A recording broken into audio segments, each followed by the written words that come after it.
빚의 감옥에서 벗어나는 것은 아주 중요하다. 감옥에 있으면 자유를 누릴 수가 없다. 자신의 재능과 은사를 발휘할 수 없는 것이다. 철저히 다른 사람의 통제 아래 살아야 한다. 그러므로 가능한 한 빨리 빚의 감옥에서 벗어나야 한다. 불가피한 주택 융자 외에는 빚을 청산하도록 해야 한다. 허리띠를 바짝 졸라매고 빚을 청산하는 데 힘써야 한다. 이 글을 비행기 안에서 쓰고 있던 중에 기체가 심하게 흔들렸다. 기장이 안전벨트를 매고 움직이지 말라고 했다. 그 후에 기장은 가능한 한 빨리 나쁜 기류에서 벗어나기 위해 최선을 다했다. 마찬가지로 빚이 많으면 우리 인생이 흔들린다.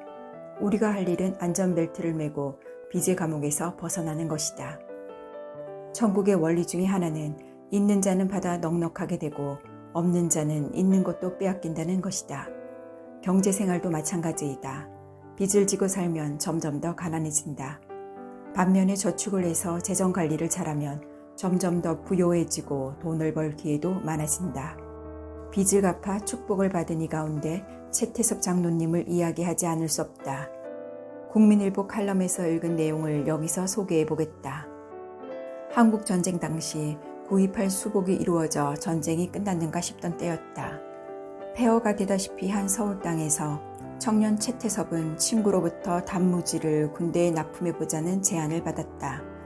목숨을 걸고 싸우는 청년들을 위해 한번 해볼만 하다는 생각으로 그는 덜컥 그 일을 해보겠다고 수락했다. 그러나 그에게는 돈이 없었다. 그래서 전에 거래하던 은행에서 얼마간의 돈을 빌려 조그만 단무지 공장을 차렸다. 열심히 단무지를 만들어 팔다 보니 약간의 돈을 벌게 되었다. 그런데 그중 갑자기 전세가 급변하여 압록강까지 올라간 우리 국군이 중공군의 개입으로 후퇴하는 사태가 벌어졌다. 불안해진 사람들이 다시 짐을 싸고 하나둘 서울을 벗어나 남쪽으로 피난을 떠나기 시작했다. 그러나 최태섭 장로님은 짐을 꾸리기 전에 은행으로 부랴부랴 달려갔다.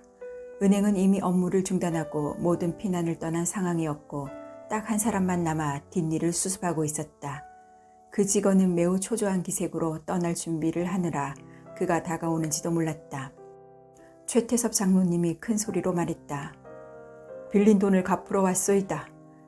그제야 은행 직원이 별사람 다 보겠다는 얼굴로 쳐다보았다.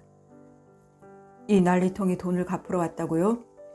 지금 보시다시피 은행 업무가 마비됐으니 다음에 오시오. 은행 직원은 말을 마치자마자 서둘러 나가려고 했다. 최태섭 장로님은 얼른 그의 팔을 붙들었다. 나도 피난을 가려는 중이오. 이 전쟁에 내 목숨도 어찌 될지 모르는데 일단 돈부터 받아두십시오.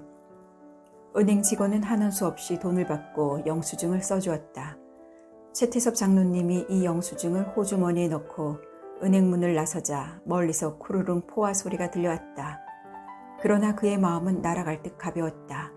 후에 최태섭 장로님은 제주도에서 군부대에 생선을 납품하는 원양어업에 뛰어들 기회를 얻게 되었다. 그러나 돈도 담보도 전혀 없었기 때문에 사업자금 융자를 신청하기 위해 은행을 찾아갔다. 그런데 은행장이 일사후퇴 때 빌린 돈을 갖고 피난을 간 그를 알아보고 결국 무담보로 2억 원을 융자해 주었다. 한 번 한 약속은 반드시 지킨다는 신념으로 살아온 최태섭 장로님. 그가 바로 한국유리의 기적을 이룬 주인공이다. 지금은 고인이 되셨지만 한국유리의 창업자인 고 최태섭 장로님은 참으로 신실한 그리스도인이었다. 충실한 사업가였고 신실한 장로님이었으며 아내를 위하고 사랑하는 애처가로 소문난 분이었다. 최태섭 장로님이 남기신 어록을 보면 다음과 같은 말이 담겨있다.